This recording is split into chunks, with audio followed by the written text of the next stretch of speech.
Alright, here we have the rear right side track of the four-wheeler, my Commander track. And here's the left side. Don't know if you can tell, but we have a gap in here, so we got a problem. So I'll loosen off the nuts and show you the problem. Alright, so I ended up taking the top 3/4 bolt out, but to get the retainer spring, but as you can see, we got the problem.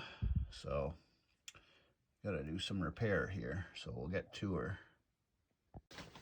Well, finished up the repairs, and nope, that's bolt. I ended up adding a nut on the back, and I ended up drilling out a flat stock and welding a piece of flat stock in there so the bolt holes pass through, so the bolts can pass through. I made holes in the flat stock, and I put a nut in behind the top one.